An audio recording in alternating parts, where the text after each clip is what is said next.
मैं हिमालय की तलहटी में जाना चाहता हूँ, पर कब से घूम फिर के यहीं आकर अटक जाता हूँ। आप मुझे रास्ता दिखाएंगे? हाँ, अंत तक रास्ता दिखाऊंगा। भूले भटके हुओं को सही रास्ता दिखाना, वही तो मेरा काम है। हाँ। बस मेरा साथ मत छोड़ना। बिल्कुल नहीं छोड़ूंगा।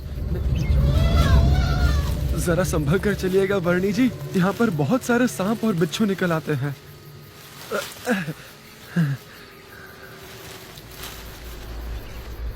शिकारी पशुओं की तो भरमार है यहाँ, कहीं से भी सामने आ सकते हैं। बहुत ध्यान रखिएगा। इसमें थोड़ी भिक्षा दे दीजिए। धन्यवाद भैया। धन्यवाद। आज तो वर्णी जी के लिए बहुत बढ़िया भोजन बनाऊंगा। प्रभु जी उतारे भाव पार मेरे। बोलो कर ले भजन लगातार मनवा, ओ आत्म उद्धार मनवा, प्रभु जी उतारे भाव पार। वर्णी जी सो गए, मैं भी जरा आराम कर लेता हूँ।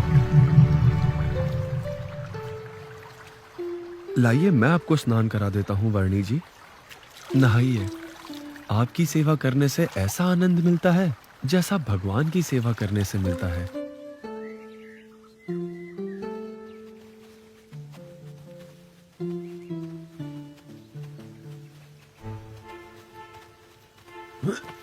हाँ?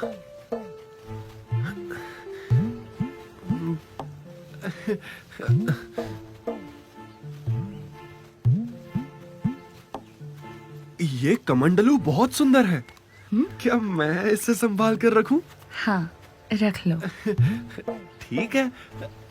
धन्यवाद प्रभु। मोहनदास जी, आप सब कुछ त्याग कर साधु किस लिए बन गए हो? प्रभु प्राप्ति के लिए, मोक्ष पाने के लिए। भर्तृहरि और गोपीचंद दोनों बड़े राजा थे। हाँ थे। अपने समग्र साम्राज्यों को त्याग कर वे मोक्ष पाने के लिए निकल पड़े थे, पर अपनी झोलियों को टांगने के लिए एक छोटी सी खूंटी के लिए लड़ पड़े थे। लो बोलो। इसकी रचना बहुत सुंदर है।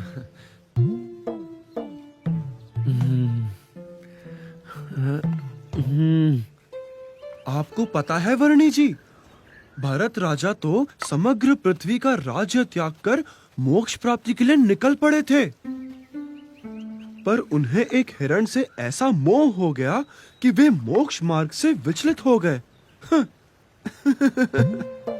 ये कमंडलू, इसे तो मैं बहुत संभाल कर रखूंगा। च्यवन जी और सौभरी जी ने उस हद तक तप किया था कि वे देह भाव से परे हो गए थे, पर इतना कुछ करने के बाद भी वे माया के क्षुल्लक सुख में मोहित हो गए थे। लो, उनको भी ऐसा हो गया। बड़ा अजीब है ये माया का चक्कर। हाँ। वैसे आप इसका करोगे क्या?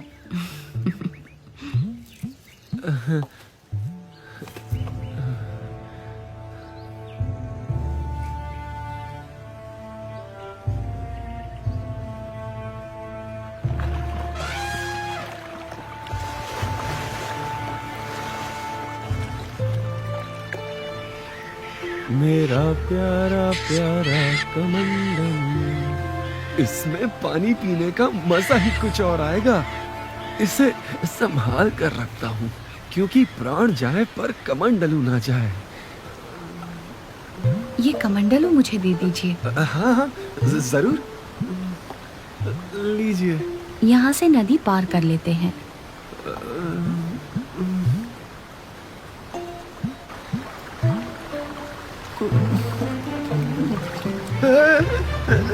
संभल कर, संभल कर। बच गया।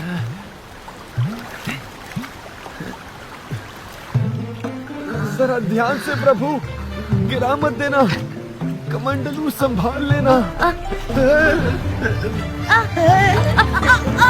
अरे मैं पकड़ लूं? अरे मेरा कमंडलू टूट ना जाए, संभालिएगा। अरे संभल कर, क्या कर रहे हो? बच गया। संभल कर, अरे संभल कर, हाँ हाँ, संभालिएगा। मैं नहीं गिरूंगा, अरे ध्यान चिंता मत दीजिएगा। कीजिए। अरे कहीं कमंडलू ना गिर जाए, टूट ना जाए। हाँ हाँ, ध्यान रखूंगा और आपके कमंडलू को भी कुछ नहीं होने दूंगा। मैं पकड़ लूं? हे भगवान, बच गया मेरा कमंडलू। वर्णी जी, आप इसका क्या करोगे? दे दो मुझे, कितना प्यारा है। मोहनदास जी, लाइए, मुझे दीजिए।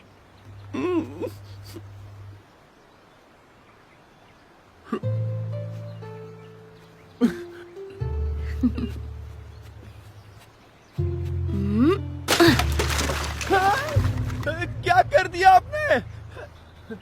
अरे क्या? सत्यानाश! इतना सुंदर कमंडलू तोड़ दिया आपने। हाँ, क्योंकि साधु सन्यासी का सत्यानाश तो तब हो जाता है जब उसकी वृत्ति परमात्मा से छूटकर कोई भी छोटी बड़ी माइक वस्तु में लग जाती है। जिसको पाने के लिए सब कुछ छोड़ दिया हो, उस परमात्मा के सिवा और कहीं भी लगाव हो जाए तो साधु जीवन का सत्यानाश। सही कहा आपने नीलकंठ वर्णी। मैं भी भगवान के भजन छोड़कर इस तुच्छ कमंडलू के गीत गाने लगा था। मेरा तो स्वभाव ही ऐसा है, कहीं ना कहीं लगाव हो ही जाता है। तो मेरा मोक्ष कैसे होगा?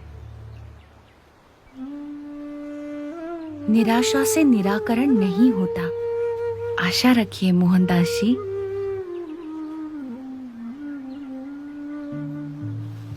हाँ, आप कृपया मेरा मार्गदर्शन करते रहना।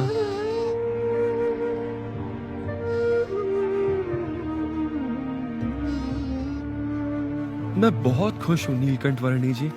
मैं भगवान को ढूंढने की साधना कर रहा था और आप मुझे मिल गए।